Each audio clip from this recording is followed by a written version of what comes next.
There was once a village where the night never went dark.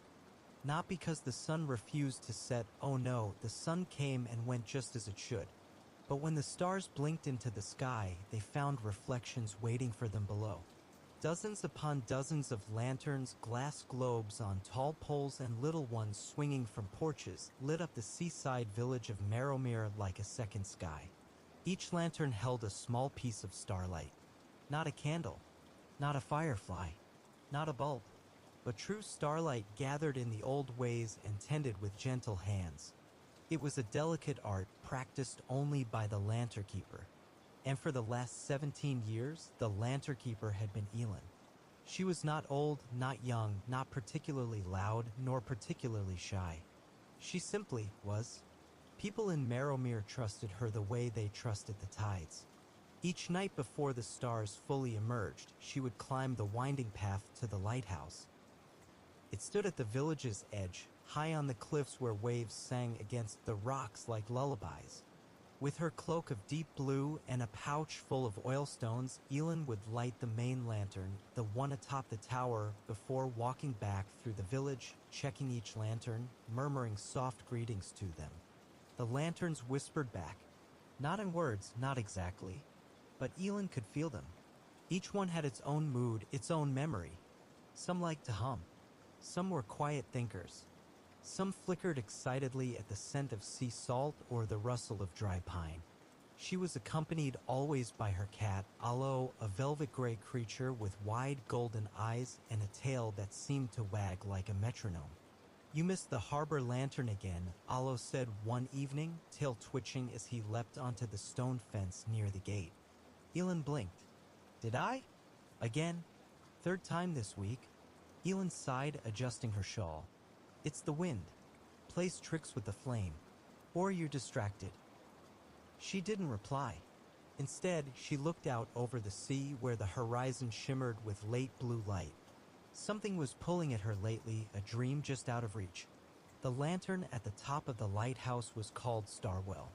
Unlike the others, it was not made of glass, but of a strange transparent crystal that shimmered faintly even during the day. Starwell was ancient. No one remembered when it was first hung, only that it had always been there, watching the sea, humming softly, glowing like a quiet moon. Elin had never questioned it. But lately, something had changed. That evening, after finishing her rounds with Alo in tow, she climbed the lighthouse steps for her final check. The tower creaked gently in the salt air. The stairs spiraled past thick stone walls lined with old maps, seashells, and driftwood charms placed there by lanternkeepers long gone. At the top, the lantern pulsed gently. Elin leaned in to inspect it and paused. Just beneath its base, where the iron pedestal met the wood floor, something shimmered. A line. A seam. She frowned and knelt, running her fingers along it. The wood clicked faintly beneath her touch. Alo padded close and sniffed it. "That's new," he said. Elin nodded. "It's a door." Indeed, a tiny panel had shifted under her hand. It was a trapdoor no larger than a shoebox, but fitted with old runes now barely visible beneath the dust. She pressed one. It glowed. The floor beneath her vibrated. Then a soft breeze emerged, not cold like the sea wind, but warm. Old.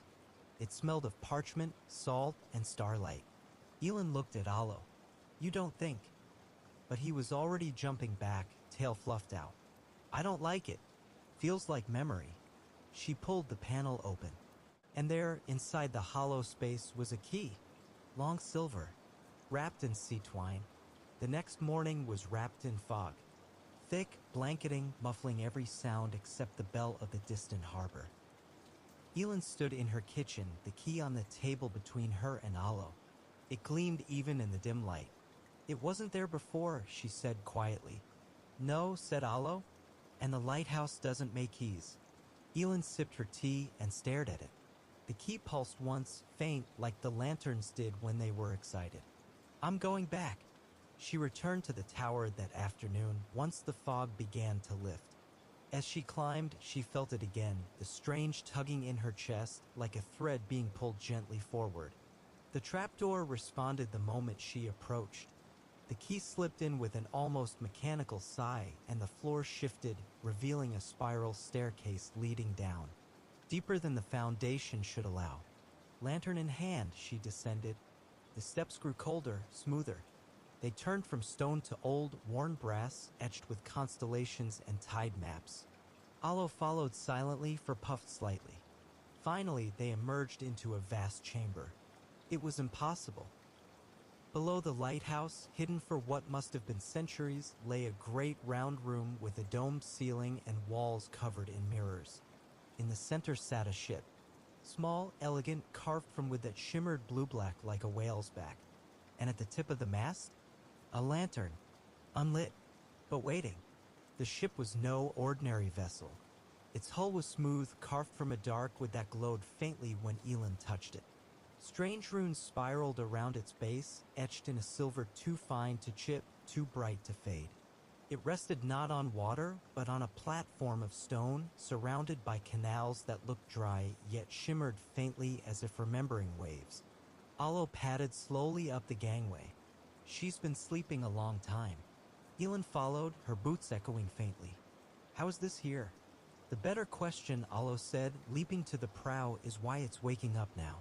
On the ship's deck lay an object half buried beneath a cover of sea-spun cloth. Elin pulled it away carefully. A journal, bound in whale leather, clasped with brass. Inside, the pages had faded from salt and time, but the writing was clear, ink that danced like tide lines across parchment. To whomever finds this ship, she is called Lyriel, and she remembers the stars. If you light her lantern, she will sail. Not by sea, but by dream. She carries the lost lights, the ones that fell and were never returned. The voyage is not safe. The sky is not empty. But if you carry the Lanternkeeper's flame, she will answer to you. Elin's hands trembled slightly as she closed the book. She looked up at the unlit lantern fixed atop the mast. I think she's waiting for me. That evening, Elin returned to the top of the lighthouse. She lit Starwell first, as always, watching its warm light spill across the sea. Then, carefully, she dipped her fingers into the oil pouch she had carried for years, containing the last drops of memory oil, a rare essence made from moonflower and shimmerroot. She climbed down to Lyriel's deck. Alo stood at the helm, tail curled tightly. You're really going through with it? Elin nodded. There's something I need to find. Or remember. She touched the lantern atop the mast, coating its wick with oil, and whispered the keeper's invocation, the same one passed down through her family. Light to guide, light to seek, light to carry what we keep. The lantern caught flame, but it did not burn with yellow or gold. It blazed white, star white, cold and ancient. Lyriel groaned softly. The runes along her sides pulsed like heartbeats. The dry canals around her shimmered and turned to water. Not sea water, but something deeper, darker. A mirror-smooth surface that reflected not the chamber's ceiling, but stars. All around them, the stone began to fade. The ship was no longer resting. It was sailing. Lyriel floated in silence. The world around her had become endless, star-speckled water, no horizon, no land, only the great velvet void above and below. The mast creaked softly, the sails full without wind. Elin stood at the prow, both hands gripping the rail. Her breath caught in her chest. It's beautiful, she whispered. Alo stood beside her, ears back. It's also dangerous. We're in the deep drift now, between the dream tides. She looked down into the water, if it was water. Beneath the surface, constellations swam like fish. Nebulas drifted by like floating cities of light. A bell tolled in the distance. Low, melancholy. Elin turned quickly. What was that? Alo narrowed his eyes. Ship. And indeed, from the dark came a vessel. Ancient, barnacled, and broken. It drifted silently, its sails torn, its hull scorched black. Lanterns hung from its masts, but all were dark. As it passed, a ghostly voice echoed across the drift. Return the lost light. Elin shivered. Alo whispered, "Wrecked. It tried to sail without a keeper." Lyriel sailed for what felt like days or moments, it was hard to tell. Time in the drift moved like mist, slow, then fast, then folding back upon itself. But then they saw it, a light ahead. Not like a star, but more like a song. It pulsed gently in the distance, and as they drew closer, Elin realized it was a star caught in a net of silver threads, tangled in a web of glass reeds growing from the sea itself. It cried softly, not in pain, but in longing, a tone like a flute in winter. Elin leaned over the rail. "It's caught." "Not by accident," Alo said, bristling. "Glass weavers live out here. They trap drifting stars and drain their songs." "Why?" "For silence," he said. "Some spirits fear remembering." Elin reached into her satchel, drawing out the brass tool her grandmother once used to untangle thorned lantern vines. "I'm going in." Alo blinked. "You what?" "I'm going to free it." She lowered a small boat into the sea, the waters shimmering like ink under moonlight. As she approached the tangled star, she began to hum. Softly. The same lullaby her mother once sang beneath the lighthouse. And the star hummed back. The web was intricate, woven from strands that shimmered like spun frost, each thread vibrating with quiet power. Elin rowed closer, her little boat gliding silently over the drift. The closer she came, the more the star pulsed, frantic, hopeful, warm. "Easy," she whispered, voice soft as moss. She took the brass tool and touched the nearest strand.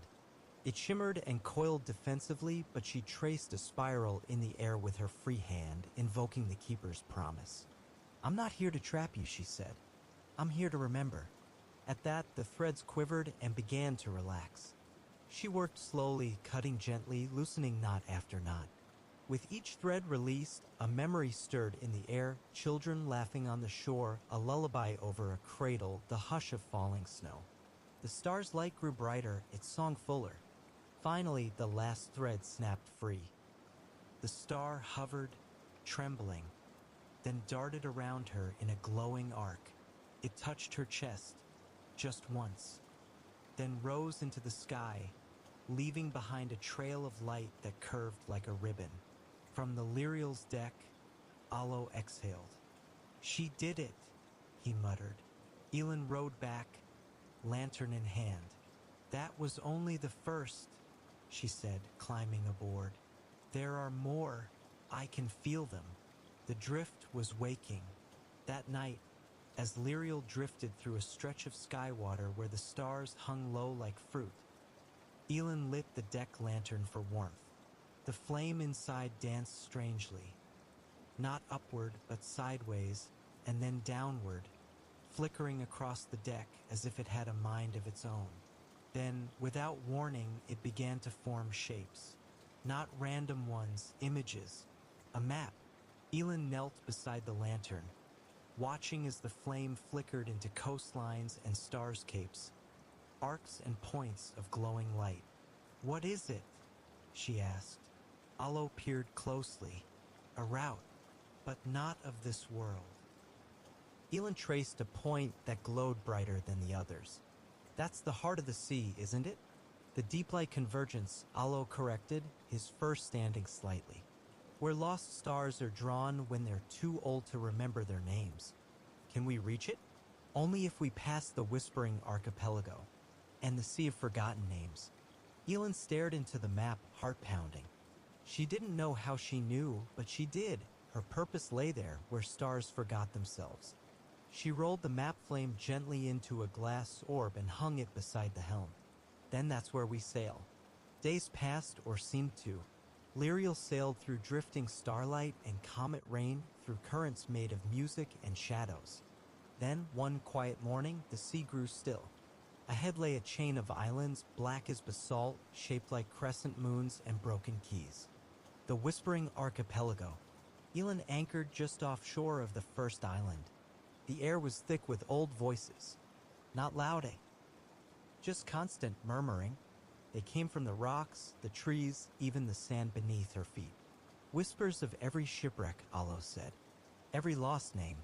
They walked along the shore, following a trail of glowing stones. As they passed, the whispers changed. Elin. She froze. That was her name. Again, Elin. She turned slowly. The voice was soft, feminine, familiar. It came from a mirror pool near the island's center, a perfect circle of still water. She knelt and looked in, not her own reflection, but her mother's. Elin's breath caught in her throat.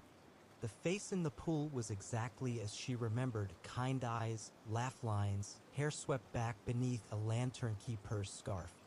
Mother, she whispered. The reflection blinked, lips curving into a smile. Hello, little flame. Alo crouched beside her. It's a memory echo. The island is full of them. But how? Elin asked. She passed before I took the keeper's vow. The reflection spoke again. I left pieces of myself here. For when you were ready. Elin's heart ached. I'm not ready. I don't know what I'm doing. You never will, her mother said gently. But the lantern remembers. And so will you. The pool shimmered and a golden droplet floated upward. It hovered before Elin, a glowing teardrop of memory. Take it, the echo said. You'll need it in the sea of forgotten names. Elin reached out. As her fingers closed around it, warmth spread through her chest. A lullaby stirred in her mind. A memory of being held, soothed, sung to. The pool went still. The whispering resumed. But the voice of her mother lingered a little longer in the wind. They left the archipelago with the wind behind them, though no wind stirred. The sea changed gradually. The stars above flickered uncertainly. The water turned glassy and dim. The deeper they sailed, the quieter the world became. Elin gripped the helm. It feels hollow. That's the forgetting, Alo said. We're entering the sea of lost names. What happens if you forget yourself here? You drift forever, he said plainly, until your name sinks too deep to rise again. Elin swallowed hard and reached for the golden teardrop her mother's memory had given her. She held it to her heart. It glowed, pulsing gently. Her name whispered back to her, Elin. Lanternkeeper. Flame Walker. The ship creaked. The lantern atop the mast flared once, pushing back the shadow. Still, shapes moved in the water. Long pale, reaching. And from the darkness came a voice unlike any before. Not a whisper. A song. Beautiful. Deadly. Calling her name. The song slithered through the mist like a thread of silk, delicate yet unmistakable. It echoed inside Elin's chest, weaving through her memories, tugging gently on the edges of her thoughts. She knew it wasn't real. Knew it was some kind of enchantment. But still, it sounded like home. It's just a trick, Alo hissed, his fur on end. Don't answer. Elin gripped the helm tightly. I wasn't going to. But her fingers were trembling, because the voice wasn't just calling her name. It was using her mother's tone. The same soft cadence Elin had heard each night as a child, whispering bedtime stories beside the hearth. The mist thickened. The stars overhead flickered and vanished. The sea no longer rippled. It lay dead calm, an unmoving sheet of dark glass. Lyriel creaked nervously. Her lantern pulsed but dimly. Ahead, a shape began to form. It rose from the water without a sound. A pale figure wrapped in a robe of seaweed and forgotten names. Her face was blurred, like half-forgotten dreams. And yet, her eyes, they were Elin's. The voice deepened. Lanternkeeper, it murmured, melodic and sad. You carry light that does not belong to you. Elin stood her ground. The light belongs to all who remember. Then forget, the voice urged. Let the drift take your name. Let it float away and rest. I can't, Elin whispered. There are still stars to gather. The siren tilted her head. Then I must take yours. Suddenly, the sea surged. Tentacles of mist shot out toward Lyriel's lantern. Alo yowled and leapt for the bell rope, yanking it with his claws. The ship's bell rang once, sharply, and Elin thrust the golden teardrop high above her head. It blazed. The siren screamed, a sound like metal being torn through dreams, and vanished beneath the waves, leaving only a single word behind in the air. Soon, the storm that followed was not of wind or rain, it was a silence so deep it pressed against the skin. It blanketed Lyriel in a crushing quiet that made Elend's thoughts feel muffled, her heartbeat foreign. She tried to speak, but no sound emerged. The sails strained against an invisible current. Lyriel groaned, her hull creaking like an old tree trying to remember its shape. Even Allo, who always had something sarcastic to say, crouched low and silent, his golden eyes wide. The lantern atop the mast flickered, fighting back the thick silence. Then Elend heard it, not aloud, but within her mind. A whisper, not the drift, not the siren, but her own voice from years ago. A child's voice. I want to be like Mama. I want to carry the stars. Another voice answered, soft and warm. Her mother's. Then you must learn to listen even when the world grows quiet. The memory gave her strength. Elend placed both hands on the ship's wheel and whispered, though the air swallowed it. I am listening. A faint warmth spread from her palms. Lyriel seemed to sigh in relief. The silence cracked. It didn't shatter all at once. It fractured slowly, like frost retreating from a window pane. Sounds returned piece by piece, the flutter of the sails, the groan of rope, the soft swish of water against wood. Then Elend's voice, clear and steady. We're not lost. Not yet. Allo uncurled beside her. Well, that was unpleasant. Elend managed a weak smile. We've had worse. Speak for yourself. My tale hasn't unpuffed in 20 minutes. The storm passed, leaving the sea glassy and calm once more. But something had shifted in the air, an almost sacred stillness. Lyriel floated into a narrow passage between two curling mists, and then the world opened. A vast clearing in the Starsea spread out before them, and at its center, growing from an island of glittering sand, stood a tree. It wasn't tall, nor wide, but it shimmered with leaves of every shape and color imaginable, some gold, some silver, some iridescent as beetle wings. The bark was carved with tiny runes, each one glowing faintly. Elend gasped. The memory tree. Allo tilted his head. Didn't think it was real? They dropped anchor and approached by rowboat. As they stepped onto the island, the air changed, becoming heavier, more solemn. Every footstep echoed like it mattered. The tree rustled gently, and from its branches, something drifted downward. A single leaf. It floated into Elend's hands. The moment she touched it, a memory unfurled inside her mind, not her own, but a child's dream from long ago, running through a field with a lantern in each hand, chasing starlight bugs while a father laughed nearby. Elend breathed out slowly. They're all here? Allo padded forward, nose twitching. Every lost memory. Every forgotten name. The tree stores them until someone's ready. Elend looked up. Hundreds of leaves swayed. And deep within the trunk, a hollow glowed with soft blue light. Another gift, another piece of the puzzle. The hollow in the memory tree pulsed like a heartbeat, slow, steady, impossibly alive. It was no larger than a lantern glass, yet it radiated a warmth that soaked through Elend's skin like sunlight through heavy wool. She knelt before it, her breath catching. Inside the hollow was a small vial, sealed with wax and wound in braided silver threads. The liquid within shimmered between colors, deep ocean blue, rose gold, ember red. What is it? Elend asked softly. Allo stepped beside her, fur rustling faintly. Liquid memory, he whispered.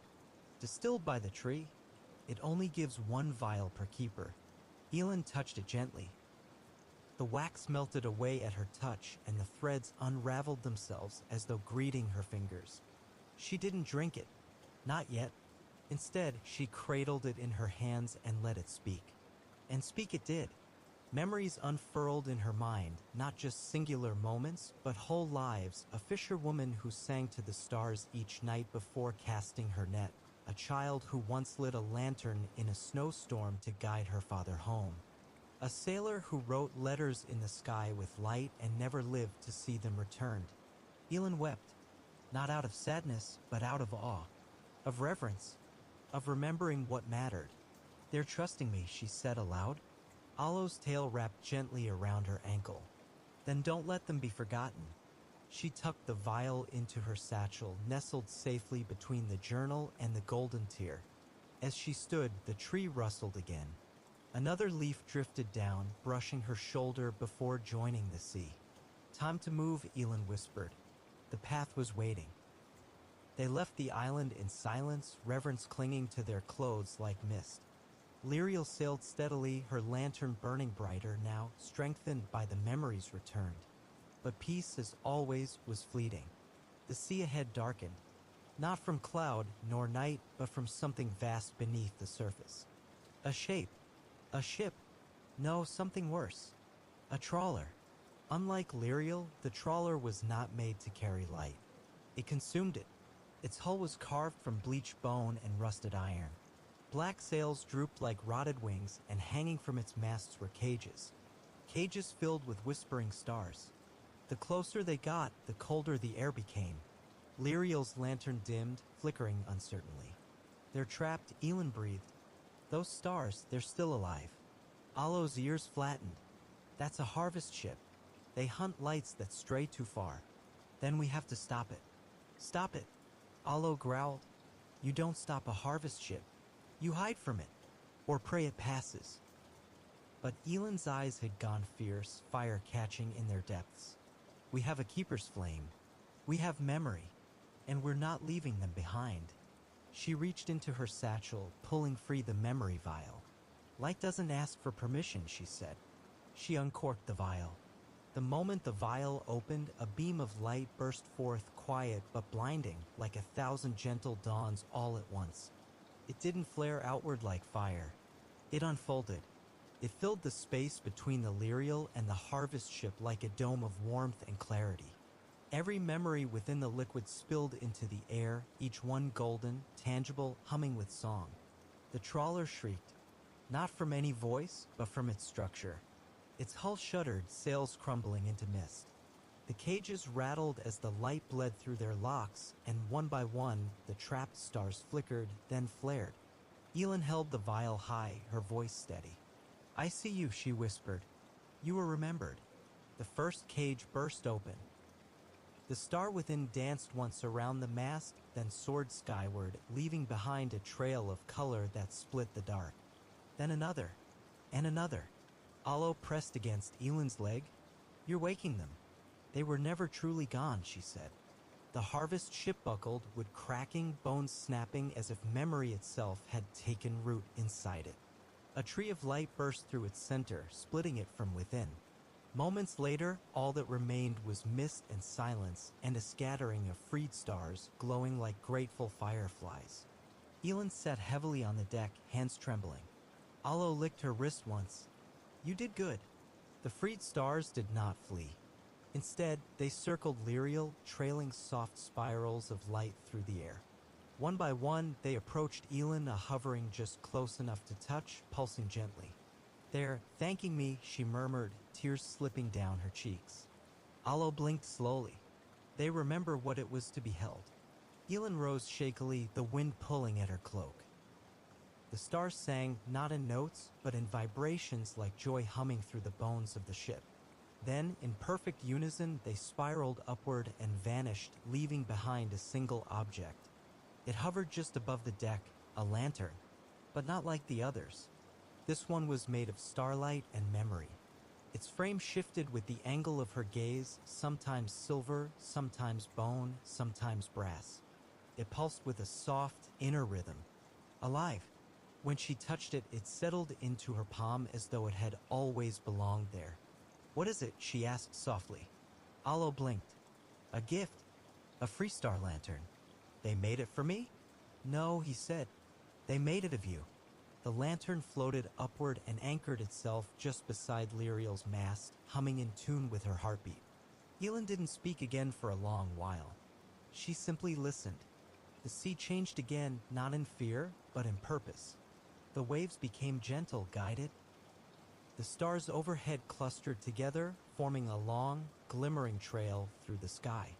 Lyriel turned slowly, her helm shifting without Elin's touch, as though the ship herself knew the way. They were being drawn towards something. Alo curled near the prow, his tail thumping faintly. This is the Heartway current. Elin turned. What is that? It's not marked on any maps. It doesn't flow like water. It flows like memory. She furrowed her brow. How does that work? Alo opened one eye. The current follows the strongest memory in your heart. It leads you where you're meant to go. Elin gripped the rail, staring out into the starlit water. Then we're headed to... She didn't finish. The word was too fragile. Home. Not the lighthouse. Not the village. But something deeper. Something older. She stepped to the helm, letting the Freestar lantern's light guide her. The path ahead shimmered, a ribbon of golden water through a sea of dark. And as they followed it, the stars themselves began to hum, softly, steadily, like a lullaby long forgotten.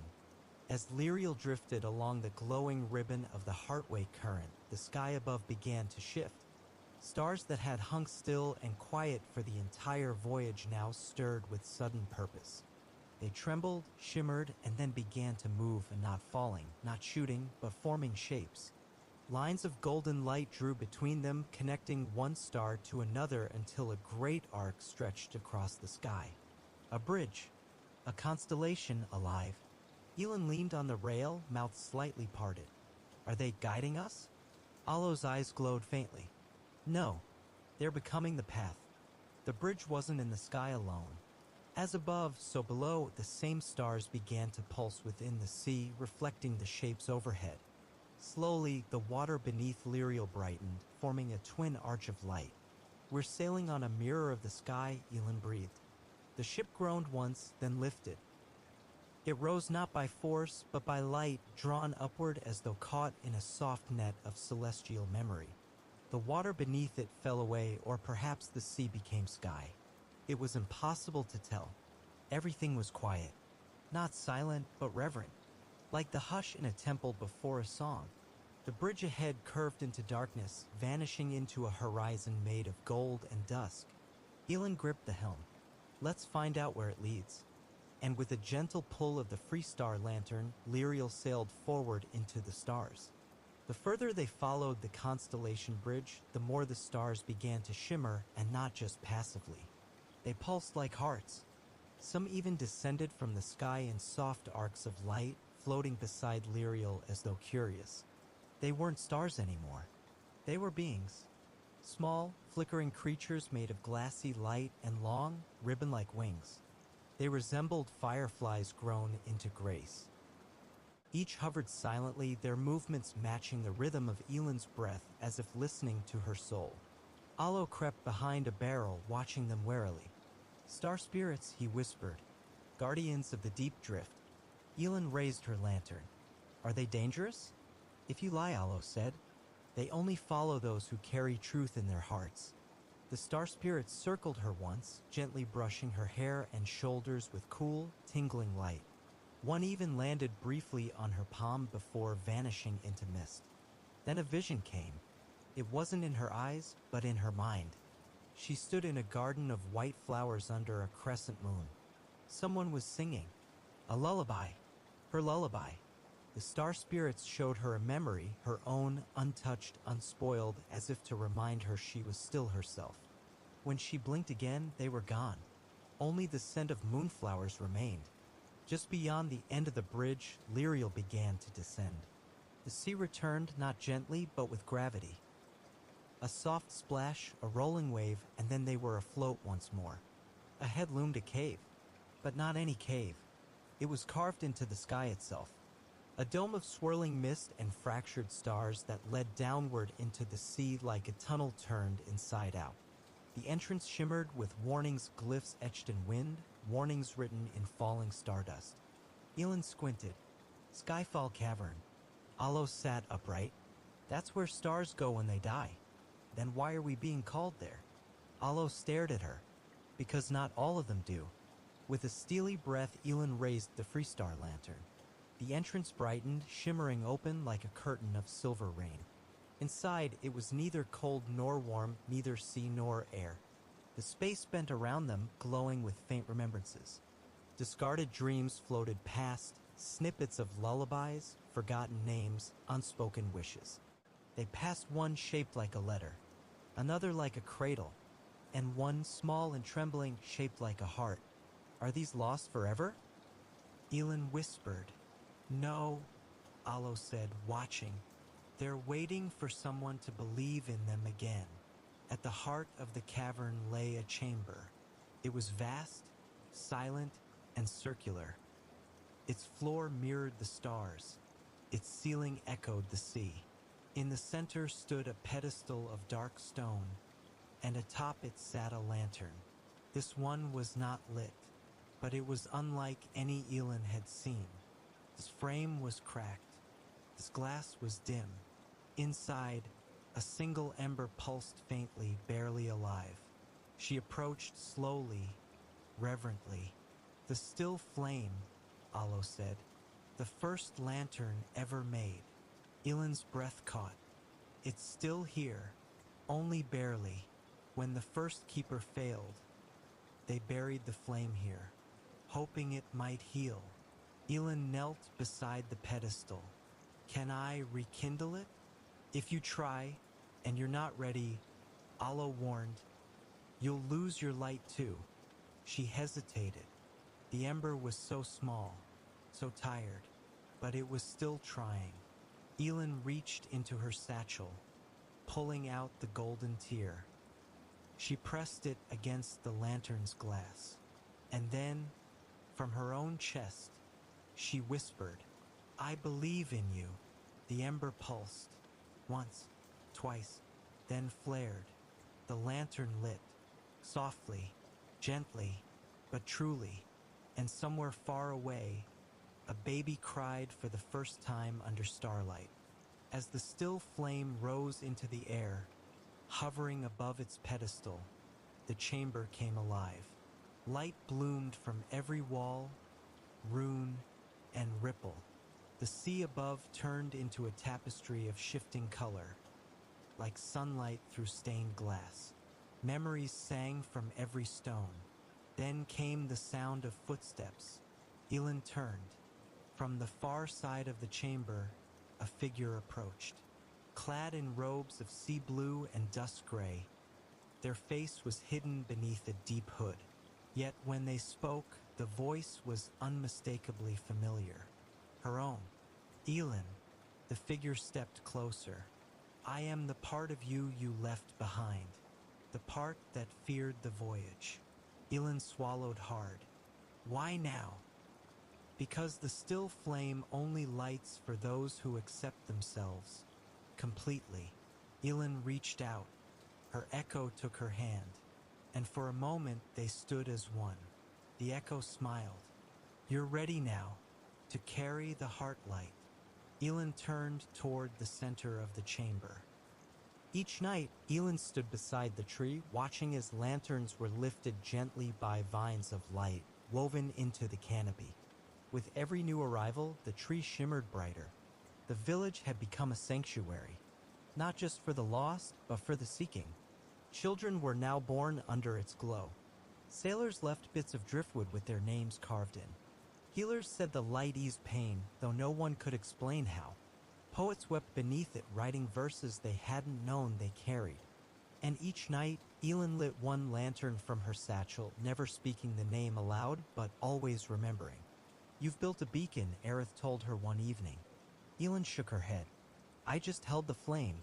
Aerith smiled. Then may it never go out. It was Alo who noticed it first. As he curled beside her one morning, he paused, blinking slowly. Your hands, he said. Elin looked down. Faint lines of silver light traced her skin, not scars, not veins, but something gentler. As if the lantern light had made a home within her. Aerith, watching from nearby, nodded. It happens to keepers who don't pass the flame. But I did, Elin said. You didn't pass it, Aerith replied. You became it. Elin traced the lines on her wrists, feeling them pulse. Not painfully, not urgently, but constantly. Alive. What does it mean? She asked. It means you are no longer just the keeper of the lanterns, Aerith said. You are the lantern. Elin exhaled slowly. And for the first time, she realized she no longer feared the dark. Because she could never again be lost, she carried the light home. Let me know when you're ready for sections 41 to 45, where the story begins to prepare for its quiet, glowing end. The night after her skin began to glow, Elin dreamed. But it was not a dream in the ordinary sense. It didn't drift or shift or blur with waking. It came like a memory sealed in glass, whole and clear, as though it had waited for her to fall asleep just once more. She stood atop the lighthouse, yet the sea below was gone. In its place stretched a sky of stars, endless, rippling like water. And in the distance, ships. Dozens, hundreds. Every vessel that had ever carried a light. Lyriel was there, too, her sails spread wide, her lantern burning like a star that had never dimmed. Elin turned to find Aerith standing beside her, smiling. "Is this real?" she asked. "It's what comes after," Aerith said. "But you're not done yet. After, when you've finished your keeping." Elin frowned. "Is that now?" Aerith shook her head gently. "Not quite. There's one more flame to light, and it won't be found on this shore." She turned and pointed toward a horizon beyond even the dreamscape. There, the stars bent around a single shadow, an absence that pulsed like a wound. "The last light," Aerith said. "The one never kindled. The one that waits." Elin stepped forward, and woke with the name of it still on her tongue. Solara. The morning sun rose slow and golden, casting long shadows through the cobbled streets of Marrowmere. Elin sat at the edge of the lighthouse balcony, the Freestar lantern by her side, its glow now as soft as breath. Alo stretched beside her, tail curled, golden eyes narrowed in the sun. "You're quiet," she said. "I've been thinking," he murmured. "About the sea. About staying." Elin turned. "Staying?" Alo didn't meet her gaze. "You've carried the light far enough, Keeper. Far enough to wake the world. But Solara, that's further than I was meant to go." A silence hung between them, thick and warm. "You've been with me since the beginning," she whispered. He stood, pressing his head into her hand. "And I'll be with you still. In the branches. In the rustle. In the way the wind wraps around your boots just right." Tears prickled in her eyes. Alo blinked slowly. "You brought the drift home, Elin. Now go light what even the stars forgot." That evening, he climbed the lantern tree one final time and curled between two glowing roots. By morning, his fur had turned to mist. But where he had lain, a single lantern pulsed with silver light, and his voice could be heard in the wind, soft and amused. "Light the next one, Keeper. I'll wait here." Elin stood once more at the edge of the sea, boots firm in wet sand, cloak heavy with salt and memory. Behind her, Marrowmere glowed in quiet celebration. Before her, the sea stretched wide and unknown. She carried no ship this time. Only the Freestar lantern, cradled in both hands. Aerith approached, her step slow but sure. "You're really going?" Elin nodded. "There's one more flame. One more waiting in the dark." Aerith handed her a shard of glass shaped like a petal. "A key," she said, "for when you reach the edge." Elin pocketed it without question. They embraced briefly, the way Lanternkeepers always do, like passing fire from one hand to another. Then, with nothing else to say, Elin stepped forward onto the water. It held her, not like a miracle, but like a promise kept. She walked gently toward the horizon, each step blooming beneath her like a ripple of light. Stars overhead blinked slowly in reverence. Behind her, the lantern tree sang. Ahead, a mist gathered the veil, and beyond it something waited. She did not look back. The drift had taught her keepers move forward. The veil did not resist her. It parted like a sigh, revealing a sea of shadow, a place where stars flickered faintly as though afraid to burn too bright. Here, time felt slower, almost paused. The sky was darker, deeper, the black laced with veins of silver. Elin walked until she reached a hill, not of stone or sand, but of ash and lightless roots. At its peak stood a cradle, and inside it the last lantern. Unlit, untouched. Elin approached, heart pounding.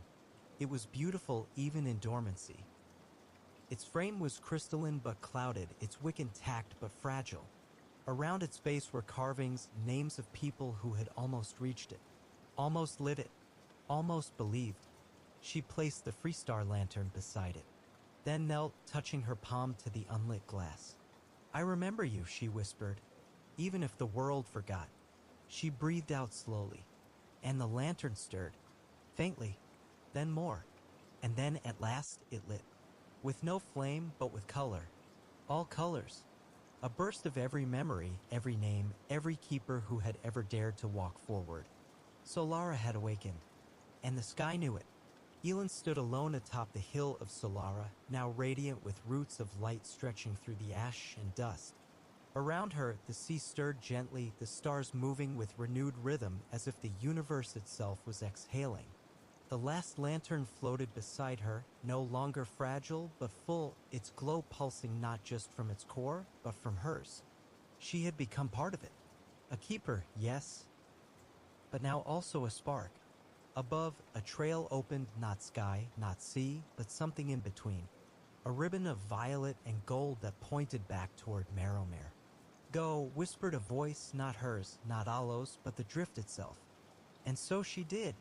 Elin stepped into the ribbon. She did not walk or fly or sail. She simply moved. Memory folded around her. Her village, her mother, Lyriel, Alo, the archive, Eritha's laughter, every lantern she had ever touched, every tear, every smile. And then she arrived, back beneath the branches of the lantern tree. The villagers turned, eyes wide with wonder. She stepped into their midst, Solara floating behind her, the Freestar lantern now silent, honored. Aerith bowed her head, and for the first time, the tree bent a branch to touch her shoulder.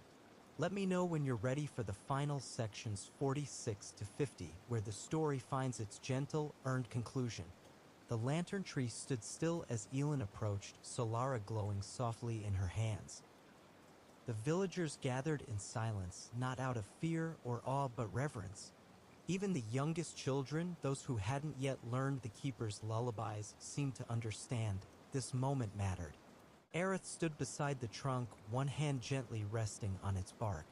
"The tree was never finished," she said, voice low. "Not without Solara." Elin knelt at the base, where the oldest roots coiled like spirals of memory. The earth opened just slightly, just enough. She placed Solara inside with both hands. The moment her fingers let go, a breath swept through the entire grove. The lantern didn't sink. It grew. Vines of light surged upward, wrapping the original trunk, blending flame with memory, dream with purpose. The canopy above shimmered, its shape shifting slightly, wider, deeper, brighter. New branches arched skyward, catching every wandering light the drift had ever lost. Then, from the very center of the tree, a single golden fruit emerged. It wasn't meant to be eaten. It was a seed, a new beginning. That evening, a circle was formed beneath the lantern tree. Lanternkeepers, some old, some young, some newly called, sat shoulder to shoulder. They wore no cloaks. They carried no staffs. They brought only their stories. Each shared one. Not long tales or heroic epics, just a moment, a name, a spark. A woman spoke of lighting a lantern for her mother when the sea claimed their home. A young boy spoke of a fox he followed into the woods who showed him a tree that hummed with light. Aerith recited a poem that no one realized was also a map. When it was Elin's turn, she did not speak of Solara or the ships or even Lyriel. She told them about a cat with golden eyes who spoke only when it mattered and always smelled faintly of salt and pine. The circle fell silent. Then someone began to hum, soft, familiar, the Keeper's lullaby. Others joined. No one needed lyrics. No one had to lead. And as the stars rose overhead, the lantern tree swayed in rhythm with the song. The drift was not elsewhere anymore. It had come home. Weeks passed. The seed from Solara ripened, not with time, but with trust. When the tree finally released it, it did not fall to the ground. It hovered in the air before Elin, pulsing gently. She caught it with both hands. The moment her fingers closed, her vision swam, and then she saw it. A book, bound in soft silver bark, its pages aglow with faint ink that shimmered only when read aloud. Inside, every lantern, every dream, every keeper who had ever carried the drift. It wasn't finished. One page was blank. Elin opened her satchel, took out her quill, and wrote only one sentence. The Lanternkeeper came home. The ink flared once and settled. The book sealed itself. Aerith approached from behind, arms crossed. "Will you add more?" she asked. Elin shook her head. "No, the story's not mine anymore." She placed the book into a cradle made from roots and memory and let the tree draw it in. By nightfall, a new blossom bloomed where it had disappeared. It shone soft and blue, for remembrance. The tree no longer needed Elin to grow. It grew because the world remembered. Across the coast, new lanterns began to appear, not always hung by keepers, but by those who had loved, or lost, or hoped. In forest clearings, in mountaintop shrines, in the corners of kitchens and the hearts of quiet songs. Lanterns bloomed from stone and leaf and dream. Some bore laughter, some carried tears, some hummed lullabies that hadn't been sung in generations. One child lit a lantern on their birthday and whispered, "This one's for the dream I haven't had yet." The drift flowed everywhere now, not as a place, but as a current of remembering, of soft light that asked nothing and gave warmth. Elin no longer patrolled the paths with oilstones and salt. She simply walked. She listened. She lit lanterns when asked, but more often just sat beside them in silence. That was enough. Some evenings she heard paws in the grass behind her. A flick of a tail. A familiar yawn. She never turned. She just smiled. Years passed. The tree grew so wide it shaded half the village. New branches formed every spring. Each one a story. Each one a name. Lanterns sang in harmony now, and the wind carried their song across oceans. Elin's hair turned to silver. Her hands bore the soft lines of light. Her eyes, though aged, held the quiet of a hearth remembered long after the fire had gone. One morning, she woke early, as always. She wrote one final letter. Just 3 words. "Thank you, Alo." Then she walked down to the shore, sat beneath the first lantern ever hung, and closed her eyes. She did not fade. She did not vanish. She became a glow, a part of the flame. And every night since, the tree has burned just a little brighter, especially when the stars are quiet and the sea is calm. Some say they still see her walking the shore, barefoot and smiling. Some say the cats follow her. But all agree on this. The world is warmer now, because once a Lanternkeeper carried the light so gently the whole world remembered how to hold it.